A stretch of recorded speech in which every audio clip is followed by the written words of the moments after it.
Hallo bei Ink Up Your Pen. Heute möchte ich euch einen weiteren chinesischen Füllfederhalter vorstellen, und zwar den Jinhao 9056. Das ist das Modell und hier seht ihr auch schon die Holzmaserung. Das ist Holz und zwar nennt sich dieses Modell Tigerwood. Da komme ich aber nachher noch drauf zu sprechen. Ich habe diesen Füllfederhalter jetzt circa ein Jahr in Gebrauch. Ich habe mir den damals bei AliExpress gekauft für circa 13 Euro inklusive Versand. Ihr wisst, wie immer, ich bekomme da nichts dafür. Ich habe auch leider keinen Coupon für euch oder sonst irgendetwas. Aber ihr sollt zumindest wissen, wo man den günstig herbekommt. Ja, und wie immer würde ich euch jetzt die Bestandteile des Füllfederhalters beschreiben. Danach machen wir einen kurzen Schreibtest. Dann sage ich euch, was mir gefällt, was mir weniger gut gefällt. Ja, und zum Schluss noch ein Resümee. Was ihr jetzt vergessen habt, natürlich Maße und Gewichte werden wir nach der Beschreibung mit einfügen vor dem Schreibtest.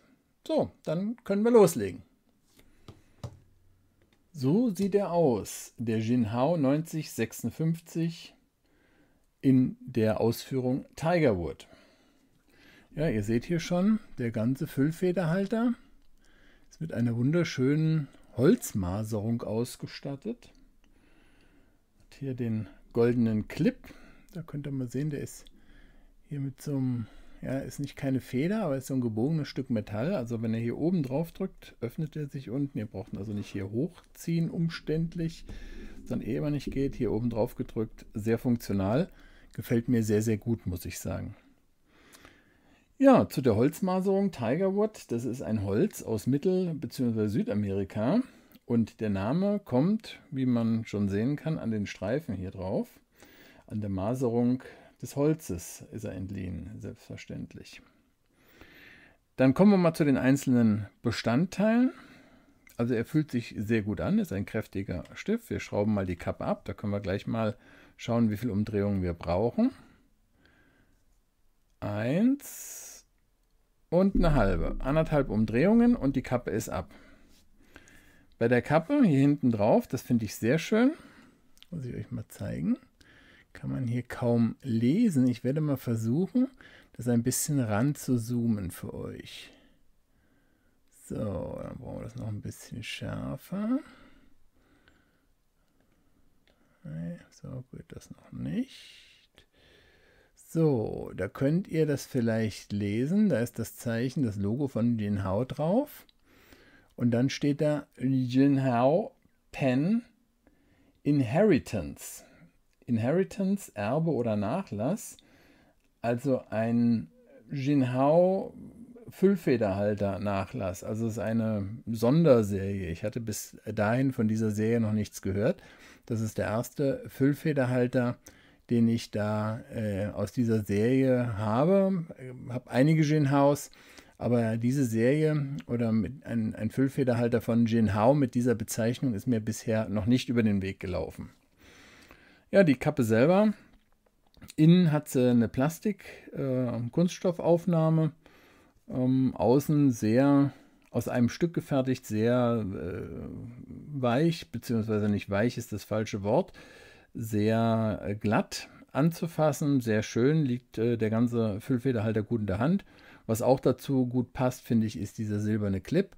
Und hier sieht man das nochmal ein bisschen besser, dass man den eben entsprechend hier auch anheben kann und damit den Füllfederhalter auch leicht in der Hemdtasche einstecken kann. Ja, wie gesagt, diese Sonderserie gefällt mir gut. Dann schauen wir uns mal die Feder an.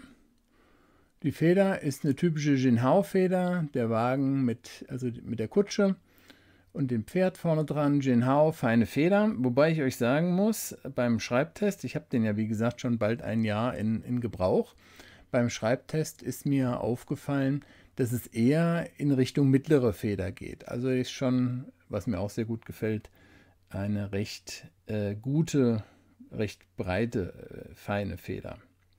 So, dann kommen wir hier zum Griffstück.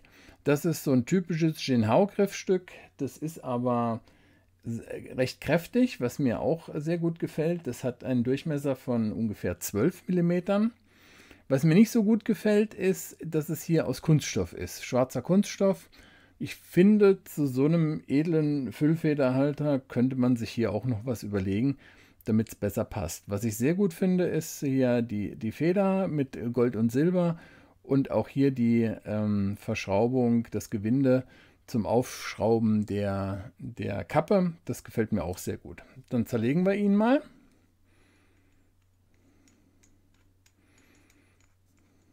Ihr seht auch hier ein Metallgewinde dran. Ein typischer Jinhao-Konverter, auch hier mit Jinhao beschriftet. Die Feder hatte ich euch eben schon beschrieben. Der Tintenleiter mit Lamellen, also auch nichts Besonderes, Erwähnenswertes. Was mir sehr gut gefällt, ist hier diese Metallaufnahme, und wenn ihr euch den Schaft anschaut, dann ist auch hier drin alles in Metall gearbeitet. Also das dürfte auch sehr, sehr lange halten und keine Probleme geben. Dann kommen wir auch gleich zum Schaft. Da seht ihr nochmal hier die ganze Holzmaserung. Aus meiner Sicht sehr, sehr schön. Auch nicht wirklich glänzend, aber so ein schönes Finish. Wirklich gelungen. Aus einem Stück gearbeitet, Kappenkopf. Auch alles in Holz gearbeitet, durchgehende Linien. Nichts neu angesetzt. Also ein sehr schönes Stück. Ja, dann setzen wir ihn wieder zusammen.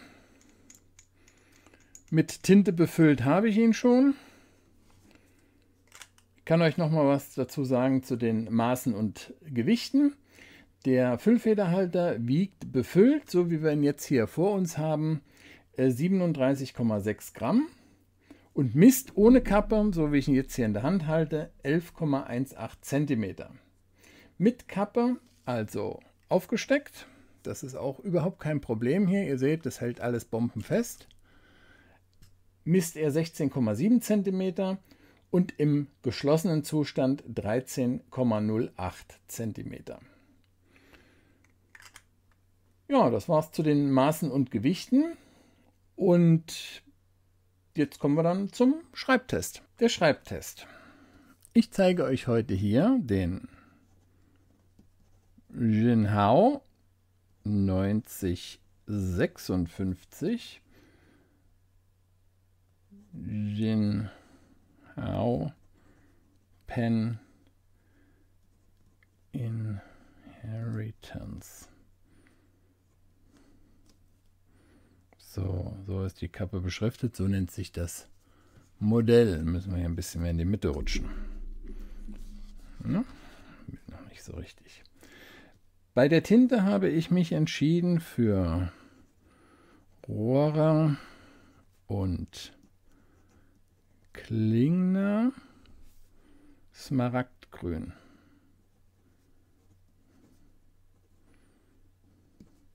Ich habe mir gedacht, zu so einem Füllfederhalter aus Holz passt irgendwie auch eine grüne Tinte.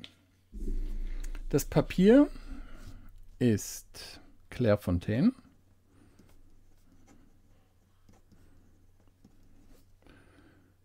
DCP 160 Gramm. So, das sind die Bestandteile. Dann werden wir mal den Schreibtest machen und ihr könnt mal zuhören.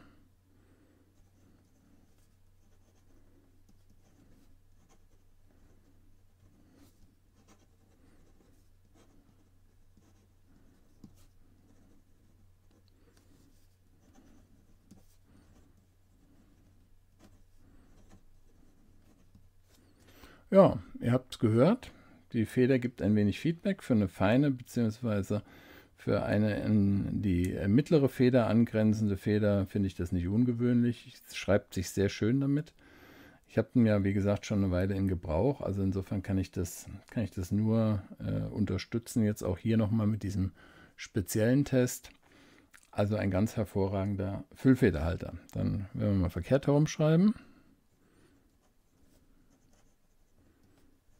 Ja, da hört ihr schon.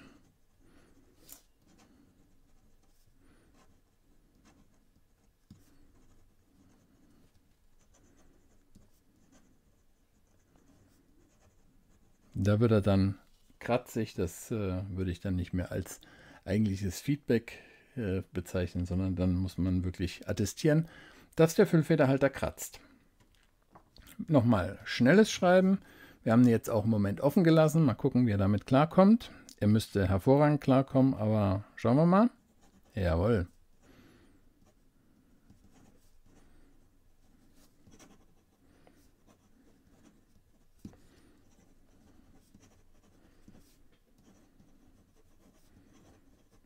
Auch schnelles Schreiben stellt für den Füllfederhalter kein Problem dar. Dann werden wir mal gucken, ob wir ein bisschen Variation reinbekommen. Da bin ich ganz ehrlich, das habe ich bisher noch gar nicht probiert. Gucken, was hier geht. Ja, nicht wirklich viel. Tintenfluss. Oh, ist relativ gering. Aber ich finde, er schreibt trotz alledem schön, muss ich sagen. Mir ist das gar nicht so aufgefallen, weil das ist ja eigentlich trocken mit Aufbringen aufs Papier. Hätte ich jetzt so nicht erwartet, weil ich finde, der Tintenfluss ist jederzeit gewährleistet und dass es dann so wenig übrig hat. Und das Papier ist auch ich sag mal, sehr glattes Papier, dass es normalerweise auch nicht sofort aufnimmt, die Tinte. Insofern bin ich da so ein wenig überrascht. Ja, das war's zum Schreibtest. Und dann werde ich euch als nächstes erzählen, was mir gut gefällt an dem Füllfederhalter, was mir weniger gut gefällt und welches Resümee ich ziehen würde und ob ich eine Kaufempfehlung ausspreche, nicht abspreche, ausspreche. Eine Kaufempfehlung ausspreche. Was gefällt mir gut, was gefällt mir weniger gut am Jinhao 9056 in der Ausführung Tigerwood. Ich zeige ihn euch hier nochmal. So sieht er aus.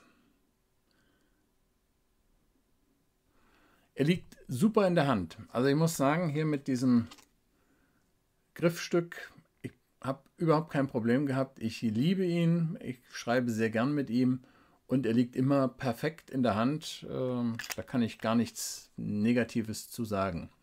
Auch wenn ich ihn wochenlang nicht benutzt habe, und das finde ich schon bemerkenswert, weil wir reden hier von einem Füllfederhalter für umgerechnet 13 € inklusive Versand, kann ich ihn wochenlang liegen lassen, schraube ihn auf und schreibe los. Da gibt es kein Anschreiben, kein Aussetzen, gar nichts. Also muss ich sagen, wirklich ganz hervorragend gelungen. Das Holz sieht fantastisch aus, das ist natürlich wie immer Geschmackssache, aber mir gefällt, dass das hier aus einem Stück jeweils gearbeitet ist, jedes Teil. Und dass man da auch keine Ansätze sieht. Und diese Holzart sieht toll aus, finde ich. Das ist von verschiedenen Variationen aus meiner Sicht die schönste Variation. Er schreibt fantastisch, habe ich euch schon gesagt. Der Tintenfluss ist hervorragend, auch wenn er nicht so feucht schreibt, wie ich es mir eigentlich gedacht habe. Aber das tut dem Schreibgefühl aus meiner Sicht überhaupt keinen Abbruch, sondern war meine Erwartungshaltung einfach nur eine andere. Ich habe es nie getestet bis zum heutigen Tage, bis ich ihn euch vorgestellt habe. Und insofern alles gut. Er hat keine Aussetzer und insofern der Tintenfluss ist dann genau richtig. Was gefällt mir weniger gut? Ja, ich zeige es euch nochmal. Das Griffstück. Und zwar dahingehend, dass ich sagen muss, okay, bei so einem schönen Füllfederhalter hätte man sich vom Material her des Griffstücks noch ein paar mehr Gedanken machen können. Aber ich kann jetzt auch nicht sagen, wenn ich jetzt alle Teile so hinhalte, ich werde euch nachher nochmal Fotos einstellen auf meiner Website, dass das irgendwie jetzt völlig unpassend wäre und gar nicht dazugehörig aussehen würde. Das kann ich nicht sagen. Im täglichen Gebrauch muss ich euch sagen, nach knapp einem Jahr habe ich nichts wirklich Negatives zu diesem Füllfederhalter gefunden. Daher ist die Frage leicht zu beantworten, würde ich eine Kaufempfehlung aussprechen? Auf jeden Fall. Ich finde, es ist ein toller Füllfederhalter für 13 € auf AliExpress. Es gibt leider von mir keinen Voucher, keinen Coupon, keinen Nachlass. Ich habe da leider nichts für euch. Ich bekomme auch nichts dafür, sei nochmal betont.